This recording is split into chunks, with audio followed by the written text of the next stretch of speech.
So we're back on this project. So today we've got some things that we're going to do. We're going to work on some of the vault walls up at the top that goes up here, so those can get drywalled. Also the ones behind us. But first what we need to do is we need to put bracing together for the trusses. That's the first part. So we're going to send Donnie up into the trusses. He's going to climb up in the top, and we're going to look over some truss paperwork.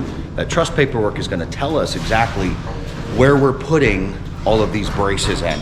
Once we do that, we'll also nail the walls down. We'll get everything ready to go as far as is prepping for drywall. We're gonna put backer up there. We're gonna do everything we've got. So join us as we do that today.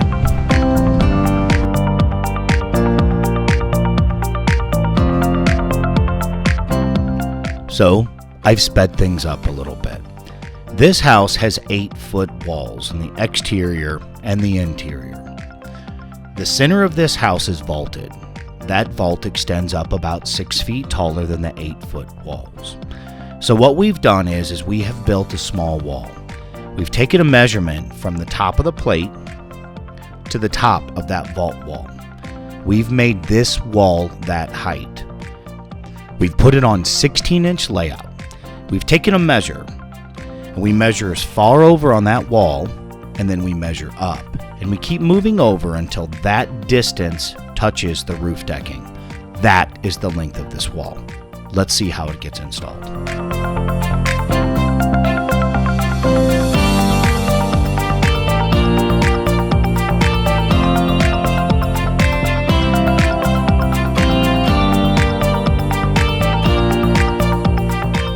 So now the taller section is installed.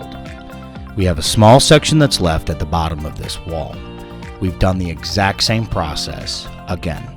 Take a look as we shoot it together and we install it.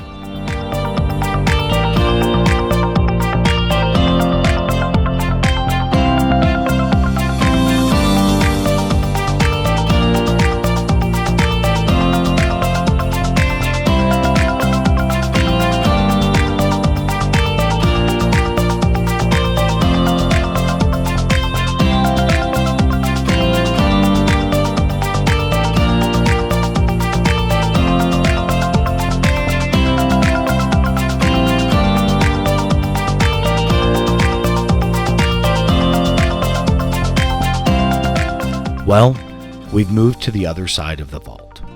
We're starting at the front of the house. Now, as you can see, we've nailed a 2x4 nailer. That nailer is in line with the rest of the vault trusses. Now, this particular nailer nails directly to the existing vault. Now, this vault is 1.5 inches off the edge, or basically set back 1.5 inches. So what we do, we put some blocks in between the truss and the nailer. This allows us to nail uprights from the existing wall past that nailer. That's going to give us a place to mount both the drywall and install the insulation. So take a look as we put the nailers on.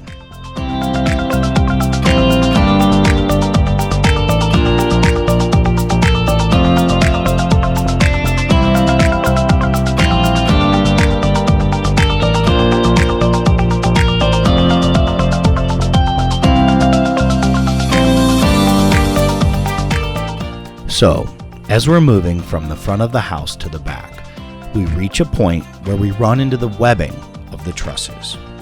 Now, this webbing has to stay intact.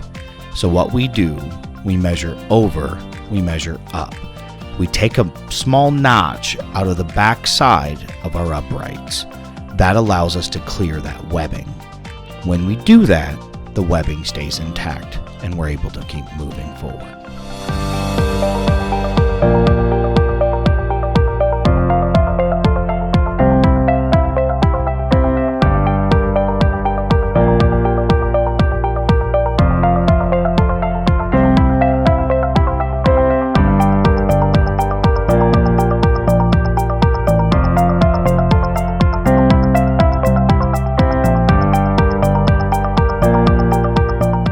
Now, something that I didn't mention before.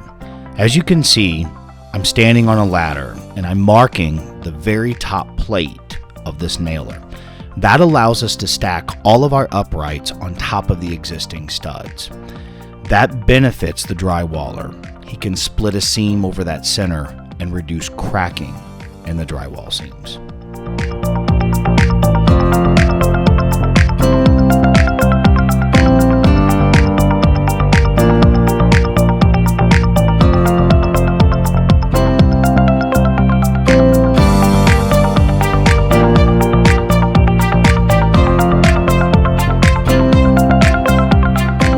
It might be difficult to see, but we're actually plumbing these as we go. See, we want this wall to stack directly on top of that interior wall and go straight up, plumb. So if there's anything out of plumb, now's the time that we take to address that. It may take a kicker, it may take a board, some sort of nailer, whatever it is that it needs, we'll take care of it.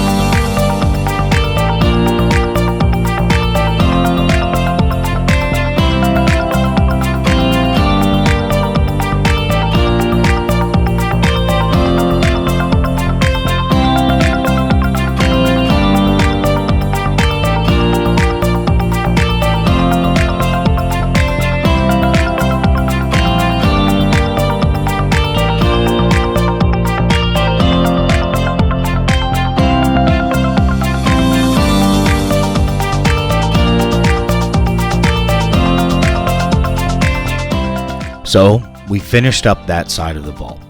Now we're back on the original side that we started on. Now Donnie's climbing up the ladder here, and he's going to plumb this wall. He's got to put a brace back to an existing run that goes through the center of the house that holds all of the trusses straight. Now also we're going to install a nailer for the drywall. That's on the left side of this wall. Now on the right side of the wall, we're also working on putting our uprights in there. We've nailed a nailer on it, and we're going to have to cut each individual piece with a bevel, and it's going to touch that nailer. Now this particular truss sets 1 inch onto that wall. So each one of these nailers is going to have a 3.5 by 2.5 inch notch removed, plus the bevel. So this is a time-consuming process. It's going to take us a minute to get through it, and it's a lot of cuts. So take a look while we do it.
So we've got a few of the uprights cut and installed. Now this turns out to be a 2-man job.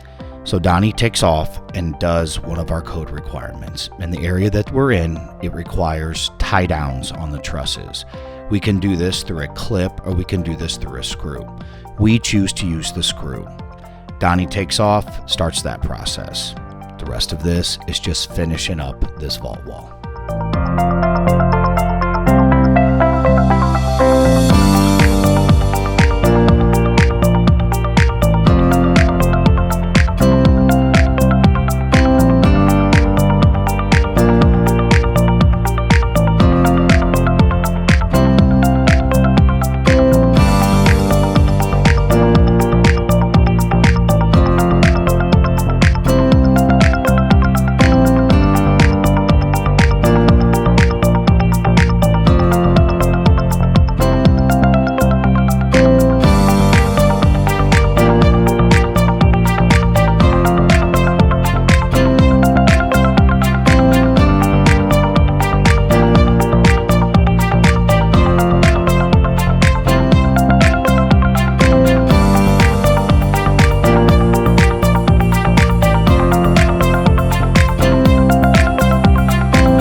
We finished it up.